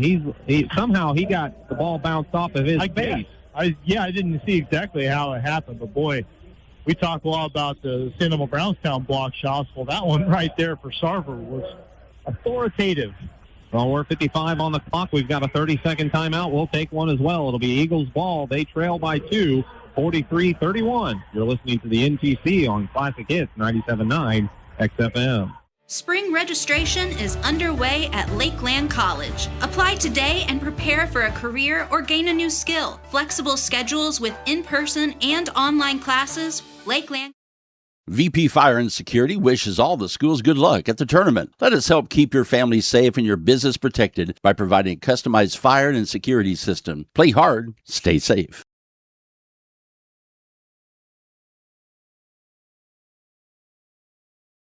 Homes.com. Eagles will have the ball trailing by 2. They have led the bulk of this game, even had a 10-point lead at one point in time in the third quarter for one trip. But the Bobcats have fought back. They lead by 2. Inbounds into the corner from the sideline to Wilms. Wilms tried to bring it out of the corner, got bumped by Connor Vaughn. And the fouls are starting to mount up now for the Bobcats this period. That's their third. His first personal. So it'll be Graydon Wilhauer inbounding from the corner. They get it to Wilms. Wilms had Wilhauer flash by him, but couldn't get him the ball. Instead goes out to Hewitt, makes a quick move down the lane, saw the double team coming, tried to leave it to Sanders. The pass was off the mark, but recovered in the corner by the Eagles. Dodge Wilms finds himself open, rises on a 15-footer, and knocks down a big shot to tie it at 43. So a busted play, but it ended in a couple of points. Now Connor Vaughn is left open in the corner. He faked the three. Defender flashed out at him. He drives around him, looks across the lane for Remington Howell, and Howell puts it up and in from the right side, giving the lead back. Now the Eagles push it up court quickly. They get it to Hewitt. His three from the wing, no good, but Jack Wilhauer grabs an offensive rebound, and he puts it up and in to tie it up again. Having fun yet? Halfway through the fourth quarter, we're tied at 45. Remington Powell sends it out top to Clyde Schlonser. Schlonser works on the right side, gets it back out to Connor Vaughn. Vaughn looks over in the corner. There's Remington Howell for a three, no good. Weak side rebound for Porter Lilly, who checked in at the last dead ball. He clears it back out to Schlonser, to Griffin Vaughn. 10 rebounds for Lilly now. I think they're playing a box and one on Vaughn. Vaughn gets it in the middle of the lane to Lilly. His turnaround shot rims off. No good. Boy, he had space, but just kind of let up on that one. Didn't go real strong to the hoop. Eagle Sanders got the rebound. They push it up court. Hewitt drives into the lane. Challenged at the last second. Shot is no good. Jack Wilhauer, another offensive rebound for the Eagles. Clears it out top with a nice pass and working it around the perimeter of the Eagles. Got a little out of control, and that's because someone committed a foul out there. Griffin Vaughn tried to swat it away from behind and got him on the arm. 2 for Vaughn. That's 4 for CHBC. So 3:15 left in the game. Brownstown going to be in the bonus the rest of the way. Eagles haven't committed a foul here in this fourth quarter. Porter Lilly's out. Hayden Sarver's back in as they get the inbounds to Wilms and backcourt. They work a little screen and roll with Sanders and Graydon Wilhauer. Back to Sanders. Right side driving layup. Off the rim, no good. Rebound, Bobcats as they push it up court. Vaughn was bumped as he got into the middle of the lane, but might have been a smart foul in a way, right? Listen, again, that's just the first team foul for St. Elmo Brownstown. Jack Wilhauer picks up his second, but this is, it feels like they're setting up for a good, clean drive to the hoop. Make them start over again. Connor Vaughn looking to inbounds from the baseline. He got it inside to Remington Howell, got his man in the air. That was Hewitt. And then as Hewitt came down on Howell, he put the shot up. It was no good. But Remington's going to the line for a pair of free throws. Well, we've seen the defense break down for St. Elmo Brownstown on those baseline inbound plays a number of times. And it's almost always Remington Howell who is the recipient. They're running stuff for him, and you can kind of see it coming at this point. But so far, the Eagles haven't picked it up, and Howell makes the first of his 2 free throws. So it's 46-45, a 1-point lead for the Bobcats just before the official was going to give the ball to Howell. Benji Lau comes back into the ball game, replacing Jack Wilhauer. The 2:58 on the clock as Remington Howell puts this free throw up. It rims off, no good. Rebound, Bentley Sanders. He clears it to Graydon Wilhauer. He's the only Wilhauer on the court now for the Eagles, and he'll bring it across the timeline. They go to Sanders, right side of the top of the key, out top to Lau. Lau holds from the left wing, now gets it to Wilms. He's open for a three. Right side of the top of the key, left it short. Rebound grabbed out of there by Remington Howell.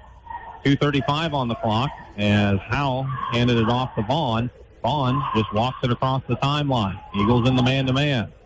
Vaughn gets a little screen, fires a three from the top of the key. It hits the back iron, bounced up, and hit the backboard support structure. So it's out of bounds to the Eagles. Yeah, one of those high arcing shots that hits that back iron just right to go straight in the air. So not a terrible look off of the screen, but couldn't get it to go. Eagles trail by 1 with 2:22 on the clock as Wilms crosses the timeline. Hands it off to Sanders. Bentley puts it on the floor, got to the top of the key, looking for Wilhauer on the right wing. Wilhauer makes the catch, but the defender, Remington Howell, right in his face. Now they set a screen, and he's picked up by Sarver as he works across the top of the key, but nowhere to go. Flips it out to Lau. Lau puts it on the floor. Got a step, got to the free throw line, drew a double team, tried to kick it in the corner to Wilhauer, but Sarver knocked the pass away. It's into the stands as it'll stay with the Eagles. Sarver got a hand on it. Wilhauer reached out for it for a second, but then pulled it back. Benji Lau tried to get it to Sanders in the post. Pass was off target. Sanders saves it in along the sideline, picked up by the Bobcats took it to the basket, got stripped of the ball. The Eagles try to launch a pass all the way down court, and Howell gets back and intercepts that and controls it. So a minute 37 on the clock, 46-45. Bobcats have the ball out top. A little miscue on the handoff, but Vaughn's able to control. Gets the screen, takes it to the right side. They lead by 1. Pick and roll. Oh, miscommunication. Sarver didn't roll as hard as Vaughn thought he was going to, and the pass is sailing out of bounds. Last 2 possessions for each team have resulted in a turnover. St. Elmo Brownstown up to 4 this quarter. CHBC up to 3, 1:24 to go. Haven't seen any points in a little while. 46-45 still as Wilms crosses the timeline. Brings it all the way down. Tried to hit Hewitt in the post. Too much of a crowd there for that pass. And I think the Eagles are lucky to have it knocked out of bounds and still have the ball. Yeah, Wilms is kind of looking to get rid of it almost. And I know what he wanted to do with it, but if it's not there, you got to go to plan B. Kyle Seaball into the ball game. They work in inbounds. They wanted to get it to Hewitt. The pass was tipped, but Seaball controls on the wing, takes it to the basket. Leaves it for Sanders on the other side. Sanders let the defense fly by, and the sophomore put it up and in for his 7th point. And, oh, my, we've got a player down on the floor, and it is Clive Schlonser, who is not is holding his leg. And they're working on his calf, and I think it's a cramp. And now, judging by the way that the training staff is approaching it, that might be the best news that we could hear in this spot. Ooh. Yeah, I mean, it's definitely cramping up. Whatever is going on, it's hurting him bad. Minute 6 on the clock with the stoppage of play. St. Elmo Brownstown just took the 1-point lead, 47-46. As on that play, on the defense, Schlonser was one of them that flew by to try to prevent a layup, and they had to cramp relieve for a second, and it popped back up on him. He was starting to get up, and then that wasn't going to work. So we have a little bit of a stoppage of play here. Don't know how long, but again, this is just the first game of 3 tonight, and they're all going to live up to this one, right? This is kind of turning into a timeout for CHBC or for both teams, and each team has only taken 1 in this entire game. They do get Clive to his feet. He's hobbling towards his bench with the assistance of the Altamont trainer, as he will have a seat. We'll see who they sent into the ball game. Is Cozart back? It's Cozart, Howell, Sarver, Griffin Vaughn, and Connor Vaughn for CHBC. Eagles respond with Jack Wilhauer, Dodge Wilms, Graydon Wilhauer, Jaden Hewitt, and Bentley Sanders. Minute 6 on the clock. Bobcats have the ball, trailing by 1. They cross the timeline. Cozart gets a screen out top.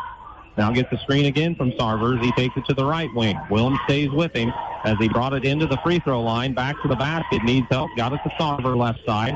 Out top to Connor Vaughn around Remington Howell.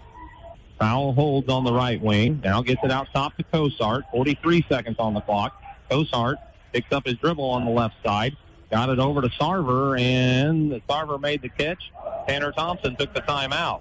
37.6 seconds to play in this one. It's a 60-second timeout. It's the NTC tournament on Classic Hits 97.9 XFM. Come see all the new and exciting Chevrolet and Toyota vehicles here at Dan Heck Chevrolet Toyota, South Route 45 in Effingham, or shop and buy 24/7 at danheck.com. For over 30 years, SPS has been providing care to the surrounding area. Specializing in around-the-clock and hourly care, we focus on in-home and nursing home care. Call Mitchell or Sherry today at 217-690-3240. Good luck to all our area teams. From Air Evac 28 of Effingham, when seconds count, we're proud to stand with our community, committed to bringing life-saving emergency critical care transport to rural Americans. Stay safe and play hard.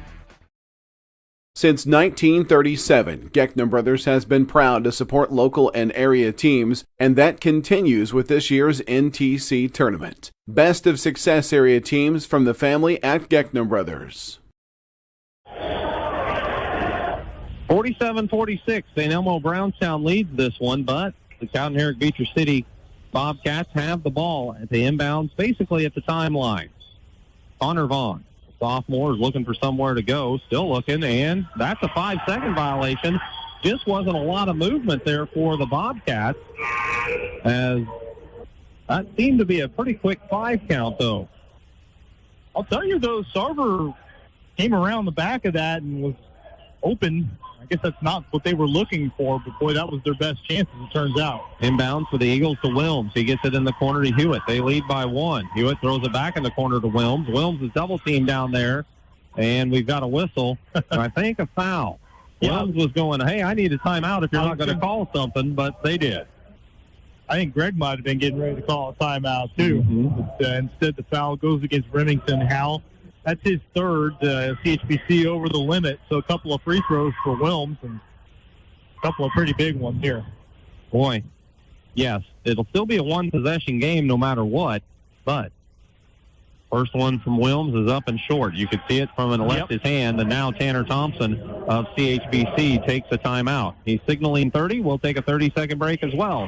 It's St. Elmo Brownstown 47, CHBC 46 on Classic Hits 97.9 XFM. Life's little moments just got sweeter with cashback checking from Washington Savings Bank. Earn cash back on everyday debit card purchases because treating yourself or your loved ones should be easy. Get ready for tournament time. T-Topple State Bank is proud to support local basketball and our hometown teams. With convenient locations in Effingham, T-Topple, and Sigel, we're cheering with you every step of the way. T-Topple State Bank, equal housing lender and member FDIC. Good luck, teams.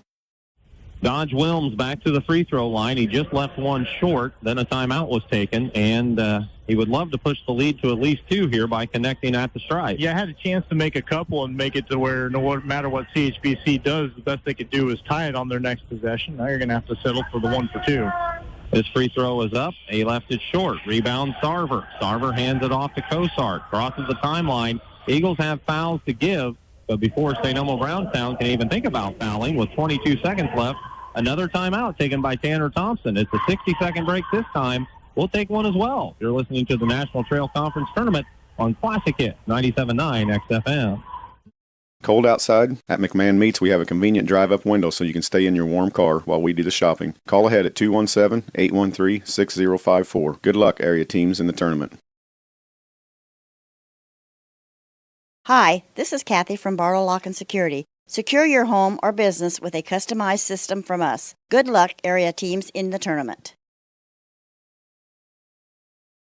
The attorneys and staff of Taylor Law Offices welcome the teams and players to the National Trail Conference Boys Basketball Tournament. Taylor Law Offices hopes that everyone enjoys the competition. Every pass, every play, every moment. Powered by speed you can trust. American Fiber Network, your local internet service provider. Proudly supporting area schools and wishing all the teams the best of luck this week. Call them today, 217-367-1578. Thanks for watching the NTC Tournament. Provided by Premier Broadcasting, 97.9 XFM and KJ Country 102.3. 2-6.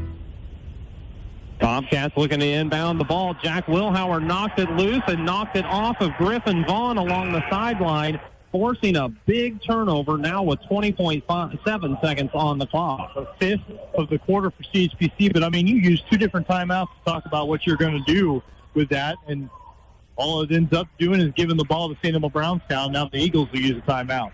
So it'll be a full timeout. We'll take a 60-second break as well, as it's 47-46 with 20 seconds to play here at the NTC Tournament ninth place game on Classic Hits 97.9 XFM. While the action heats up on the court, take a charge against pests driving into your home. Arab Termite and Pest Control keeps the defense up to protect your investment from any unwanted pests all season long. See a bug? Call Arab. Protecting your home is always a slam dunk.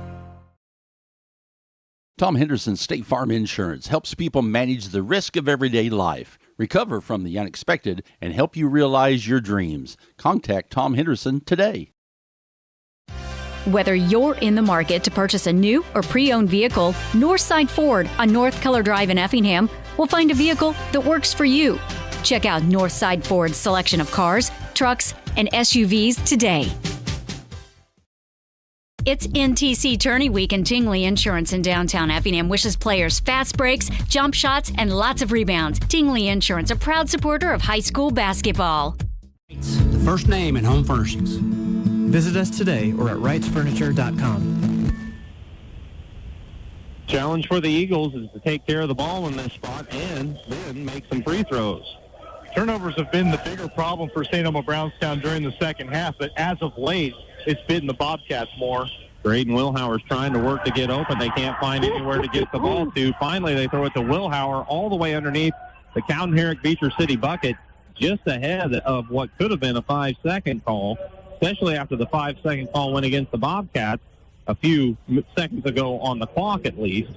Yeah. And that one was a long 4, but they got it to Wilhauer, who got fouled in backcourt. By Remington Howell, by the way, who picked up the 4th. Graydon Wilhauer puts the first free throw up and good. He has 15 in the ball game, and it's a 2-point advantage, 48-46.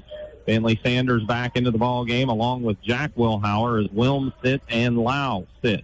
5 of 6 from the line for the game. Next one on the way for Graydon is good. Nothing but net. He has 16. It's a 3-point advantage.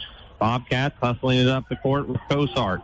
He's to the top of the key. He takes it into the lane. Now gets it in the corner to Sarver. Around to Connor Vaughn to Griffin Vaughn. Griffin Vaughn is reached and fouled out top. Smart. And that's what Coach Fiesel just told Jack Wilhauer. Good job. Let's foul again with 10 seconds left as long as it's not on a shot. Right. They've still got one to give, only 3 team fouls, and we're going to get another timeout. They a while ago, they had only used one apiece, and now we're almost out. 10.4 on the clock. We'll take a 30-second break. It's St. Elmo Brownstown 49, Cowden Herrick Beecher City 46. You're listening to the NTC tournament on Classic Hits 97.9 XFM. Spring registration is underway at Lakeland College. Apply today and prepare for a career or gain a new skill. Flexible schedules with in-person and online classes. Lakeland College. Education that fits your life.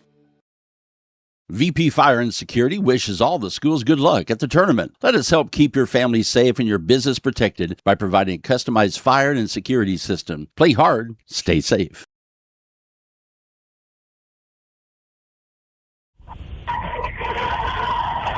.4 seconds on the clock, 49-46 the score. St. Elmo Brownstown leads by 3.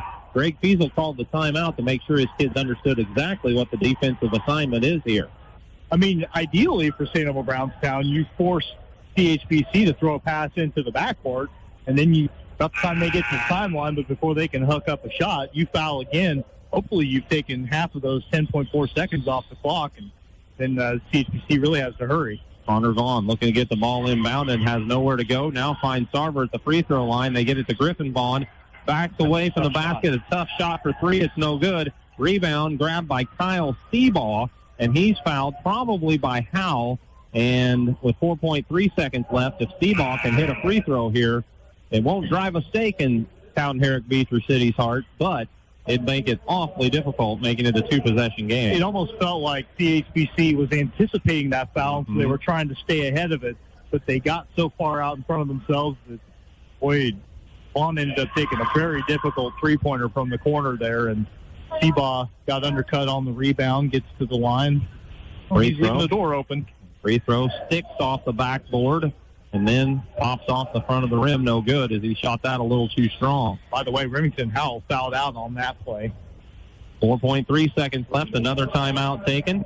49-46. St. Elmo Brownstown leads by 3 over Cowden Herrick Beecher City. We'll be back in another 30 seconds on Classic Hits 97.9 XFM. Come see all the new and exciting Chevrolet and Toyota vehicles here at Dan Heck Chevrolet Toyota, South Route 45 in Effingham, or shop and buy 24/7 at danheck.com.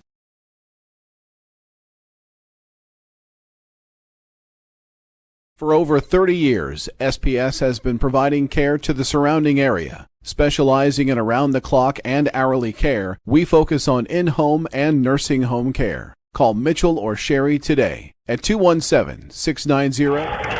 4.3 seconds on the clock. The Eagles at the line could make it a 2-possession game here. Kyle Seabaugh missed the first, but he'll have an opportunity here with 4 seconds left. Bobcats, they still have a timeout left, correct? They do. Each team has one left. So on a miss, you might look for them to take the timeout right away to try to set something up. We'll just have to see how they handle it. But we'll find out as the free throw Be on the way from Seaball after 3 dribbles. It's up. It looks good, and it's buried. Kyle Seaball with 8. Inbound from Lilly. Trying to find somewhere to go. Has to hand it to Cozart under the basket. He brings it up court and fires a shot from half court. It's a baseball type of a throw. Came up a little bit short as the game came to a close. St. Elmo Brownstown picks up the victory over Cowden, Herrick, Beecher City in our opener tonight, 50-46. As we've got Neoga and North Clay on the way with the consolation semifinal. And our final game of the night will be the semifinal matchup of Cumberland and Altamont. But the final score in the opener tonight, St. Elmo Brownstown 50, Cowden, Herrick, Beecher City 46. National Trail Conference Tournament action on Classic Hits 97.9 XFM. Good luck to all our area teams. From Air Evac 28 of Effingham, when seconds count, we're proud to stand with our community, committed to bringing life-saving emergency critical care transport to rural Americans. Stay safe and play hard. Since 1937, Geckner Brothers has been proud to support local and area teams, and that continues with this year's NTC tournament. Best of Success area teams from the family at Geckner Brothers. Life's little moments just got sweeter with cashback checking from Washington Savings Bank. Earn cash back on everyday debit card purchases because treating yourself or your loved ones should be easy. Get ready for tournament time. T-Topolis State Bank is proud to support local basketball and our hometown teams. With convenient locations in Effingham, T-Topolis, and Sigel, we're cheering with you every step of the way. T-Topolis State Bank, equal housing lender and member FDIC. Good luck, teams. The area since 1929. The first of 3 in the books here at the 90th Annual National Trail Conference Tournament, as it was a win for St. Elmo Brownstown, 50-46. The Eagles now 12-11 on the campaign. The Bobcats dropped to 9-13 on the season. The North Clay Cardinals and the Neoga Indians getting set to take the court in a consolation semifinal matchup. As Dustin White's been working on the team stats, he's nodding yes. So let's send it over to him for those numbers. Yep, Matt, CHBC just under 33% shooting in this game, 17 of 52 from the field, 7 of 13 at the free throw line, 53.8% there, and 4 of 15, about 27% from three-point range. St. Elmo Brownstown, 18 of 48 from the field, that's 37.5%. They were 9 of 15 at the line, 60% there, and they made a third of their three-pointers, 5 out of 15. Rebounding favored CHBC 37-30 tonight, and the turnovers ended up being even 17-7. So those are your team numbers. We'll keep working on those individual stats. All right, thank you very much. We hope to get a chat with Tanner Thompson and Greg Fiesel, the head coaches for both of those clubs that just wrapped up with St. Elmo Brownstown getting the victory 50-46 over Cowden, Herrick, Beecher City. And you're listening to the action of the 90th Annual National Trail Conference Tournament on 97.9 XFM. Get ready for tournament time. T-Topolis State Bank is proud to support local basketball and our hometown teams. With convenient locations in Effingham, T-Topolis, and Sigel, we're cheering with you every step of the way. T-Topolis State Bank, equal housing lender and member FDIC. Good luck, teams. Cold outside? At McMahon Meats, we have a convenient drive-up window so you can stay in your warm car while we do the shopping. Call ahead at 217-813-6054. Good luck, area teams, in the tournament. Hi, this is Kathy from Barlow Lock and Security. Secure your home or business with a customized system from us. Good luck, area teams, in the tournament.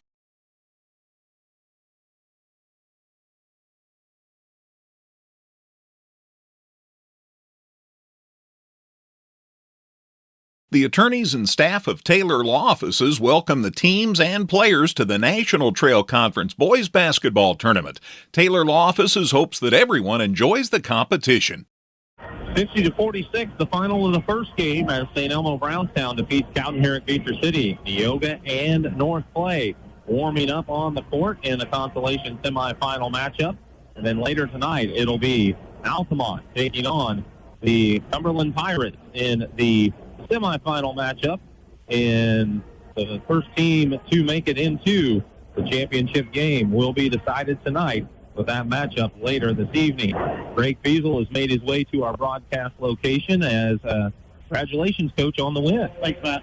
It was certainly a hard-fought victory, a game where your club got up by as many as 10 in the third quarter. But got to give the Bobcats a ton of credit. They found a way to roar back and take a lead there. Yeah, they keep coming at you. That's the way Tanner coaches them, and he does a great job with them guys. You know, they ought to be fortunate to have him. Tell you what, I'm going to give a tip of the cap to Jack Wilhauer in the fourth quarter in particular. Got a drive to the basket out of the offense, laid it up and in, then got an offensive rebound or two that gave your club other opportunities. And how big was the knockaway there along the sideline with, what was it, about 20 seconds left? About 20. Yeah, I thought this is probably one of Jack's best games as far as defense goes. Yeah, he had his lone shot, and the boys gave him a lot of trouble for that one. But, you know, that's okay. But the way he played D tonight, I'll take that any day. That was him and Kyle did a good job on Vaughn tonight.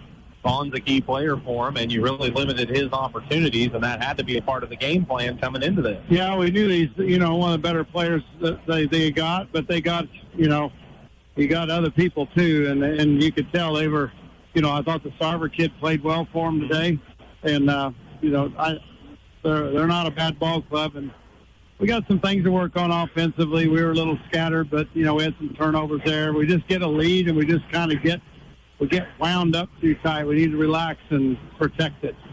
Well, I don't want to gloss over Graydon Wilhauer. He's kind of easy to take for granted in a way because he's so smooth out there on the court, and then all of a sudden you look up, and there he is with 15, 16 points tonight. Yeah, he did. He doesn't force anything as much pressure as you would think, and a kid that wants to score, he doesn't force anything. I don't know how many shots he took tonight, but I don't imagine it's over 10 or 11. I don't imagine. But, you know, he played pretty well tonight. I thought, you know, a kid like Dodge, it didn't maybe show up the scoring column. He's really mad about him with free throws, but he runs the show for us, and when he's not on the floor, we hurt. But one of the main guys tonight that I thought came in and gave us the best was Kyle Seaball. That kid came in, hadn't been playing a whole lot, but he's waited and got his turn and been very patient, and I thought he played pretty well tonight. Yeah, he finishes with 8 points. He comes off the bench there, and also coming off the bench is Bentley Sanders, and he gives you 7. So right there's 15 points off the bench when you throw in the 3 that Ryan Powell hit. Boy, those bench points were big in a night like tonight. Yeah, and Ryan's under the weather and comes out there and buries a 3 right off the bat. I was proud of him. You can tell he don't feel good. He's white as a ghost and about 2 inches wide. He's lost some weight on us, but the kid's got he does try hard for us. And I thought the kids all played defensively in this tournament. I thought probably the best we've played all year, you know, and we'll get better offensively. And your club now bounces back over 500, playing, well, that was your 23rd game of the year, I guess, when we do the math. And it doesn't seem like that, but boy, the season does go by quickly. No, it does. And we're not, you know, we're not playing in the games we want to in this tournament, but, you know, whether this game is what some people call meaningless or whatever, it's not to us. You know, we needed a ball game. We were down on ourselves after losing, and we knew that shouldn't have happened, and we needed a ball game, and we needed to come out here and hard-fought one, and that's what we got tonight.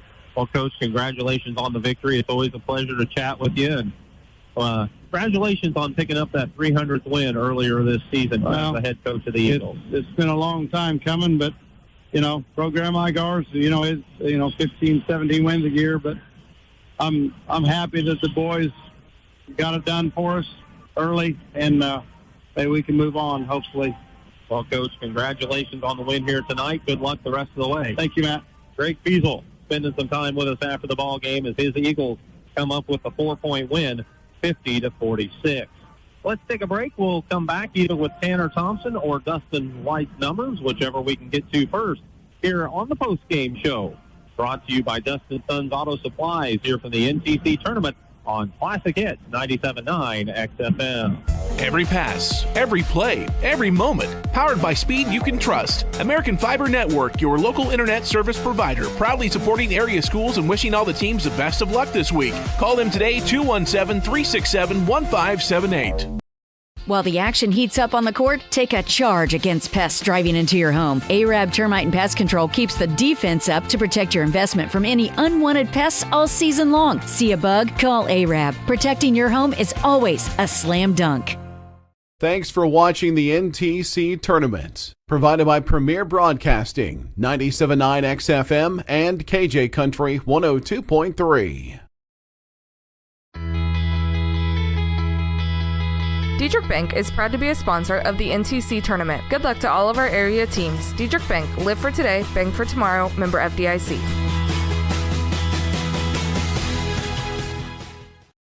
To a rooster? JansonsHeating.com.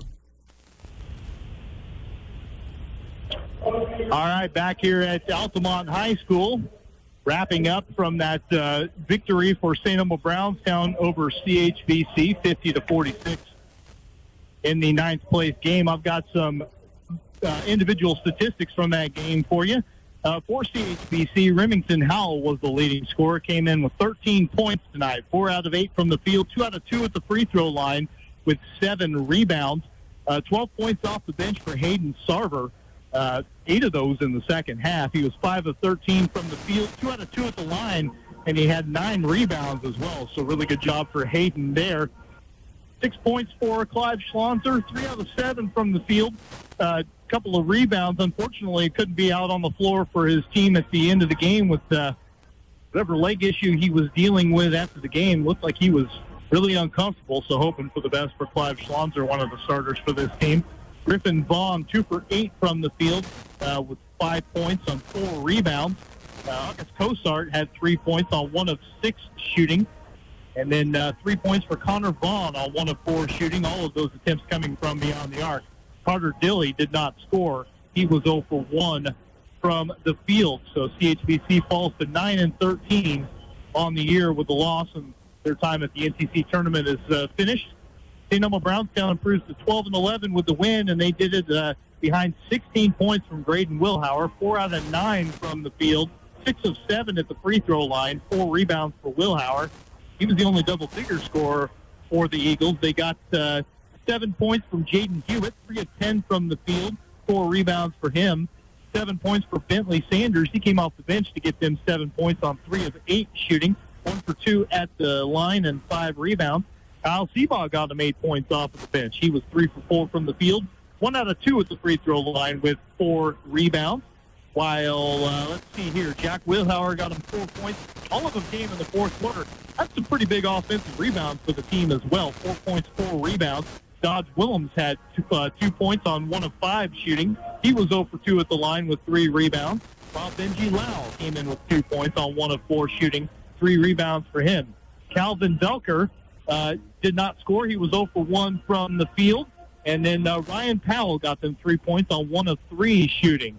So those are your numbers from the game. And while I was talking, Coach Tanner Thompson from from CHBC able to make his way down here. Coach, listen, I know that you want to come in here, you want to get some wins in this tournament, and that didn't go your way. But I still feel like your team showed us a lot of pretty good stuff here in this tournament, and it's just a shame that it was only a 2-game stay. Yeah, we did. I thought we did pretty good tonight. There's a couple things we need to execute on a little bit, but hey, we're a young ball team, and that's all right. That's why we practice and play, and so I'm happy. I mean, I know we didn't get the wins or anything, but we still showed up.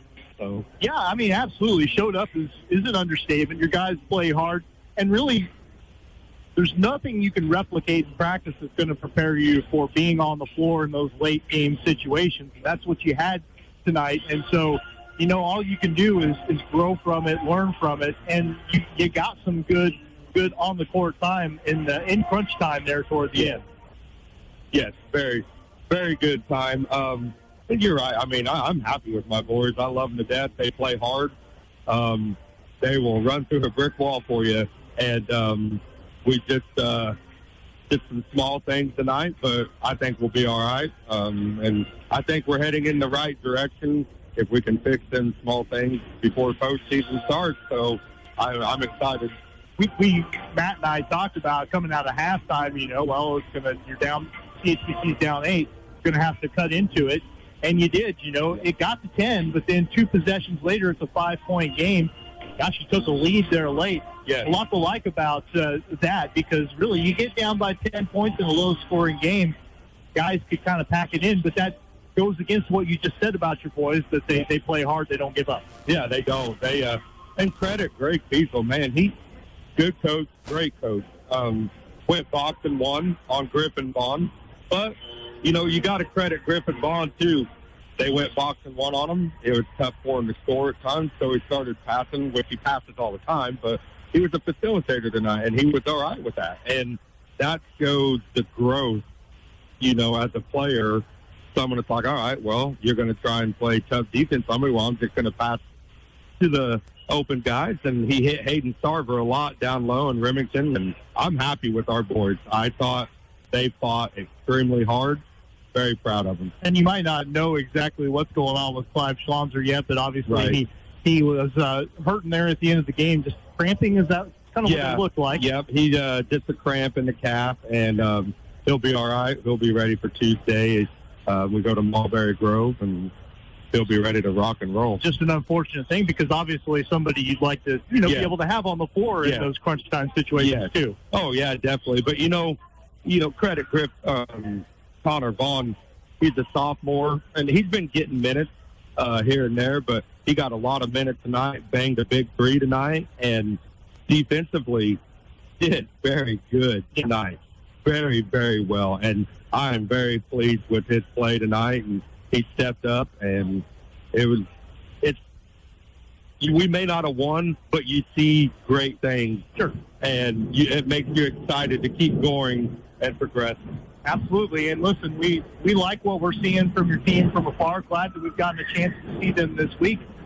I think you got a lot to be excited about as the season hits the home stretch. And really, you know, not just this year, but in the future too. Yeah. Oh, yeah, definitely. And the future is very bright. We're losing 2 seniors, which is unfortunate. You never want to lose, you know, the seniors, but being able to bring pretty much everybody back, in a sense, it's a great thing. And you know, we knew this was a rebuilding year. Mm-hmm. And, you know, we have got 9 wins already with a lot of season left with games we will win. Yeah, absolutely. And a couple of close ones that just didn't quite go your way. Exactly. Yes, exactly. So the fact that we are exceeding expectations, I mean, it's awesome. Well, it's a lot of fun. I'm glad you're excited. We're excited. Hope to see you down the road, Tanner. We appreciate your time, and we will see you. Awesome. Thank you very much. Thank you. That's Tanner Thompson, the CHBC coach. We appreciate his time, and that puts a bow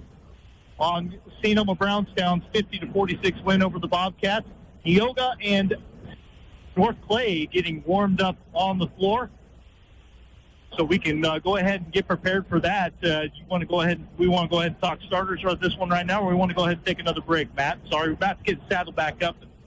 Want to make sure we do things the way he wants to do them. It doesn't matter to me. Whatever you need to do is I've got the stats all done. Yep, okay. Absolutely. Then let's take a break. We'll come back and get you set for action between Neoga and North Clay coming up here in the consolation semifinal